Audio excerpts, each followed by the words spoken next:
এক জঙ্গলে টুনি এক ছেলে ও এক মেয়েকে নিয়ে বাস করত। টুনির স্বামী টোনা অনেক আগে একটি দুর্ঘটনায় মারা যায়। দুর্ঘটনা বললে অবশ্য ভুল হবে। পাশের জঙ্গলের এক প্রভাবশালী ঈগল শত্রুতা করে টোনাকে মেরে ফেলে। তখন থেকে টুনি তার ছানাদের নিয়ে একাই বসবাস করে। মা, ও মা, জঙ্গলের সব পাখিদের কাছে শুনলাম কয়েকদিন নাকি টানা বৃষ্টি হবে। বৃষ্টি এলে তো আমাদের জন্য বাইরে যাওয়াটা অনেক কষ্টকর হয়ে যায়, তাই না বলো? তাই আমি বলছিলাম কি মা, আমি গিয়ে কিছু ফল সংগ্রহ করে নিয়ে আসি। আর তার উপরে খাবার স্বল্পতা। তোরা দুই ভাই বোন বাড়িতেই থাক, আমি বরং খাবার খুঁজে আনছি। মা টুনি খাবারের খোঁজে বেরিয়ে পড়ে, আর সারাদিন ঘুরেও সে কোনো খাবার পায় না। এদিকে আকাশে কালো মেঘে ছেয়ে আসে।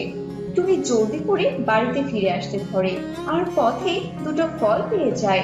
তাই নিয়ে টুনি বাড়িতে ফিরে আসে। এই নির্ধারণা খাবারটুকু খেয়ে নি, খেয়ে ঘুমিয়ে পড়। বাইরে অনেক জোরে বৃষ্টি আর বাতাস, আমি জেগে থাকছি যেন কোনো বিপদ না হয়। কিন্তু মা, এখানে তো মাত্র দুটো ফল, আমরা খেয়ে নিলে তুমি কি খাবে বলো তো? পাগলি মেয়ে আমার, আমাকে নিয়ে ভাবতে হবে না রে মা, আমি আসার পথে খেয়ে এসেছি। মায়ের এমন কথায় দুই ছানা ফল দুটো খেয়ে ঘুমিয়ে পড়ে। আর এদিকে বাটুনি পেটে ক্ষুধা নিয়ে সারা রাত ছেলে মেয়েদেরকে পাহারা দেয়। পরের দিন সকালে ও মা, এই বৃষ্টিটা দেখতে আমার কোনো নামই নিচ্ছে না। এভাবে বৃষ্টি হতে থাকলে তো বিকেলেই বন্যা হয়ে যাবে বলো, তখন আমরা কি করবো? উনি কিছু না বলে ছানাদের সামান্য গুড়মুড়ি খেয়ে নিতে বলে। এভাবেই সকাল গড়িয়ে বিকেল হয়ে যায়। বৃষ্টি যেমন ঝরছিল ঠিক তেমনি কমছিলই না। হঠাৎই ছানারা জলদি করে বাইরে বেরিয়ে যাও, হয়তো বাড়িতে ঢুকে পড়তে হবে। মায়ের সাথে সাথে ছানারা দ্রুত বাহিরে চলে আসে আর ঘরের চালায় বসে। সেখানেও অল্প কিছুক্ষণের মধ্যে জল এসে তলিয়ে যায়। ছানারা, তোমরা আমার পেছনে পেছনে আসতে থাকো, এখনই আমাদের নিরাপদ আশ্রয় নিতে হবে। টুনি ছানাদের নিয়ে উঠতে উঠতে পাশের জঙ্গলে চলে যায়। সেখানে বন্যার জল তখনও পৌঁছায়নি। টুনি ও ছানারা অনেক ক্লান্ত থাকায় সেই জঙ্গলে যায় আশ্রয়ের জন্য। টুনিকে ও তার ছানাদের জঙ্গলে প্রবেশ করার খবর পাওয়ার সাথে সাথে জঙ্গলের সব থেকে ধনী ঈগল ওদের সামনে চলে আসে। তোদের এত বড় সাহস, আমার জঙ্গলে এসেছিস তোরা? তোর স্বামীকে হারিয়েও শখ মেটেনি দেখছি, এবার সন্তানহারা হতে যাস? দেখুন নিগল দাদা, আমাদের পুরনো শত্রুতা নিয়ে আমাদের বিপদের সময় আরো বিপদের মুখে ঠেলে দিবেন না।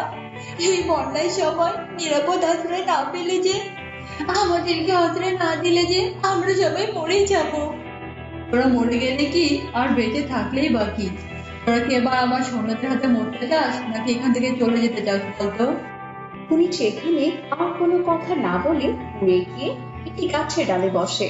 সেখান থেকে যেদিকে তাকাচ্ছিল সেদিকেই শুধু জল দেখতে পাচ্ছিল। টুনি অনেক দূরে একটা উঁচু গাছ দেখতে পেয়ে ছানাদের নিয়ে সেই উঁচু গাছের উদ্দেশ্যে উঠতে শুরু করে। কিছুক্ষণ পর সেখানে পৌঁছে যায়। সেখানে গিয়ে ওদের চোখে মুখে হাসি ফুটে ওঠে। মা, ও মা, এই উঁচু দ্বীপের মতো জায়গাটিতে তো আমরা আমাদের থাকার জন্য আবাসস্থল বানিয়ে নিতে পারি, তাই না বলো? হ্যাঁ, এখানে দেখো কত সুন্দর সুন্দর গাছে ফল ধরে আছে, আমাদের খাবার নিয়ে আর কোনো চিন্তা করতে হবে না। জায়গাটি আমার ভীষণ পছন্দ হয়েছে মা। এই বলে টুনির ছেলে চুপে গভীরে যেতে থাকে। বাবা বাবা, ওদিকে একা যাস না, এখানে পাখি। বাবা, এখানে তো কোনো পাখি থাকে না, তাই অনেক পোকামাকড় থাকতে পারে, একা যাস না বাবা। না মা না, আমি অনেক বড় হয়েছি, আমার কিচ্ছু হবে না মা। এখন সন্ধে নেমে আসার আগে আমাদের একটা ঘর বানিয়ে নিতে হবে, নয়তো জন্তু জানোয়ার আমাদের উপরে আক্রমণ করতে পারে। ওই তো মা, ওই তো ওখানে কতগুলো বাঁশ আর গাছ, ওগুলো দিয়েই তো আমরা আমাদের জন্য ঘর বানাতে পারি। না মা, জীবিত গাছগুলো নষ্ট করার কি দরকার? গাছ জীবিত থাকলে আমাদের পরিবেশ ভালো থাকবে, আমাদের উচিত বেশি বেশি গাছ লাগানো। ওই তো শুকনো কাঠগুলো দিয়ে আমরা আমাদের ঘর বানাবো। ওরা শুকনো কাঠগুলো পুড়িয়ে জমাতে থাকে আর তখন টুনির ছেলে চিৎকার করে ওঠে। আমাকে বাঁচাও মা, আমাকে বাঁচাও, আমাকে সাপ কেটেছে। ছেলের চিৎকার শুনে মা ও মেয়ে সেখানে চলে আসে আর এসে দেখে টুনির ছেলে জ্ঞান হারিয়ে ফেলেছে। হায় হায় ভগবান, এটা কি হয়ে গেল? এখন আমি নাতিকে কোথায় পাবো? তুমি আমাদের সাহায্য করো ভগবান, আমাদের সাহায্য করো। টুনির কথায় ঈশ্বরের আশীর্বাদ স্বরূপ সেখানে একটি পরী টুনি পাখি চলে আসে। চিন্তা করিস না টুনি, তোর সবকিছু ঠিক হয়ে যাবে। আপনি আপনি কে? আমি হলাম দেবমাতা। আমাকে অনেকে ভগবানের ভূত পরী হিসেবে চেনে। আপনি আপনি আমার ছেলেকে সুস্থ করে দিন মাতা, আমি আপনার কাছে চিরকৃতজ্ঞ থাকবো। চিন্তা করো না তুমি, তোমার জানা ঠিক হয়ে গেছে। আবার কখনো যদি কোনো বিপদে পড়ো তাহলে আমাকে স্মরণ করো। সকল বিপদে আপদে আমাকে তুমি পাশে পাবে। এই বলে পরিমাতা সেখান থেকে চলে যায়। টুনির ছেলেও সুস্থ হয়ে যায়। ছেলেকে নিয়ে টুনি কাঠ সংগ্রহ করে রাখা সেই জায়গাতে চলে আসে। মা মা, দেখো মা দেখো, কি সুন্দর লাউ বাড়ি, আর পাশে কত বড় লাউ বাগান। কি যে সুন্দর লাগছে দেখতে। চলো চলো মা চলো, আমি শিগগিরই ভিতরে চলে যাই। কিন্তু এখানে লাউ বাড়িটা কোথা থেকে এলো? অন্যের ঘরে আমরা এভাবে বিনা অনুমতিতে যেতে পারি না রে মা।